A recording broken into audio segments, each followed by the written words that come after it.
Right ඔයගලන්ට විශේෂ update එකක් ස්පෙෂල් සෙෂන් එකක් මම කන්ඩක්ට් කරන්න හිතුවා.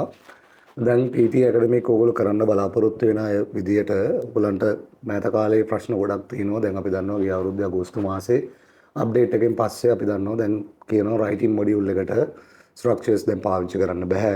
ඔයගලන්ගේ ප්‍රොෆයිල් එක යටතේ ස්ට්‍රක්චර්ස් පාවිච්චි කළොත් ඒවා ප්‍රොෆයිල් එක යටතේ ෆ්ලැග් වෙනවා. එකම ස්ට්‍රක්චර් එක එක්සෑම් දෙකක් තුනක් කරොත් ආයි යූස් කරන්න බෑ. මේ වගේ කාරණා ගොඩාක් දැන් එළියේ කතා වෙනවා. මම ඔයගොල්ලෝ වගේ මාත් දකිනවා සෝෂල් මීඩියා වල. එක එක්කෙනා එක එක තමන්ගේ අදහස් ෂෙයා කරගන්නවා. ඒ වගේම ස්පීකින් සෙක්ෂන් එකත් ගිය අවුරුද්දේ අගෝස්තු මාසේ ඉඳලා වෙනස් වුණා. ඒකෙත් මොඩියුල් දෙකක් අලුතෙන් ඇඩ් වෙලා තියෙනවා. ඒතකොට මේකෙත් මේ ස්කෝරින් වල මොකද්ද වෙලා තියෙන වෙනස සහ විශේෂයෙන්ම මේකේ ප්‍රයෝරිටි ඕඩර් එක එක්සෑම් එක කලින් තිබුණ ප්‍රයෝරිටි ඕඩර් එක නෙමෙයි දැන් තියෙන්නේ මාක්ස් වලින් බැලුවාම වෙනස් ප්‍රයෝරිටි ඕඩර් එකක් තියෙන. දැන් වැඩ කරන්න ඕනේ ඒවා ටාගට් කරන්න ඕනේ ඒවා ස්පෙෂල් ඇටෙන්ෂන් දෙන්න ඕනේ ඒවා වෙනස් වෙලා තියෙනවා කලින්ට වැඩිය ගොඩක්.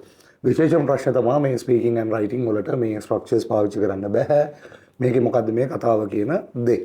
ඉතින් මම තීරණය කළා මේක ඕගොල්ලන්ට මේ ස්ට්‍රක්චර්ස් පාවිච්චි පිළිබඳ මොකක්ද ඇත්ත කතාව මොන ලෙවල් එකකින්ද ඔයගොල්ලන්ට දැන් ස්ට්‍රක්චර්ස් පාවිච්චි කරන්න පුළුවන් මොන ලෙවල් එකකින්ද බැරි තමන්ගේ ටාගට් බෑන්ඩ්ස් කොයි කණු එක වෙනස් වෙන්නේ කොහොමද කියන දේ ඔයගොල්ලන්ට පැහැදිලි කරලා දෙන්න.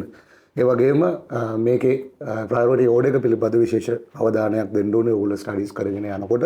ඒ විදිහට හරියට වැඩ කළොත් හරි ප්‍රයෝරිටි එක දැනගෙන වැඩ කළොත් තමයි ඔයගොල්ලන්ට මේක ටාගට් බෑන්ඩ්ස් වලට ඊසිලි වින් කරගන්න පුළුවන් වෙලා තියෙන්නේ. ඒ වගේම ඔයගොල්ලෝ දන්නවා PT Labs කියලා කියන්නේ ඔෆිෂියල් Pearson exam center එකක් Future Labs group of company යටතේ තමයි exam center එක available වෙන්නේ. ඒතකොට මේක සම්බන්ධවත් ඔයගොල්ලන්ට මේ exam center එකක මොනවද ඔයගොල්ලෝට කරන්න පුළුවන්. ඊට පස්සේ විශේෂයෙන් PT Labs විදිහට අපිට ඔයගොල්ලන්ට දෙන්න පුළුවන් ඔප්ෂන්ස් ගණනාවක් තියෙනවා. අලුතෙන් අපි ඉන්ට්‍රොඩියුස් කරපු මේ exam center එකත් එක්ක ඔයගොල්ලෝ වැඩ කරද්දී එක්සෑම් සෙන්ටර් එක ඇතුලේ හැසිරීම කොහොමද වෙන්න ඕනේ මේක මොනවද අපිට කරන්න පුළුවන් බැරි දේවල් මොනවද ඒ වගේම PT Labs විදිහට අපිට ඔයගලන්ට උදව් කරන්න පුළුවන් දේවල් තියෙනවා ඒ හැම කාරණාවක්ම මේ සෙෂන් එක ඇතුලේ මම කතා කරන්න බලාපොරොත්තු වෙනවා ඒ වගේම විශේෂයෙන් එක්සෑම් කරපු අය ඉන්නවා නම් එක්සෑම් දෙකක් තුනක් කරලා තමන්ගේ ටාගට් එක ගන්න බැරුව ඒ අයට මේ සෙෂන් එක විශේෂ සෙෂන් එකක් වෙයි ඔයගලන්ගේ ස්කෝර් රිපෝට් මම රිවිව් කළා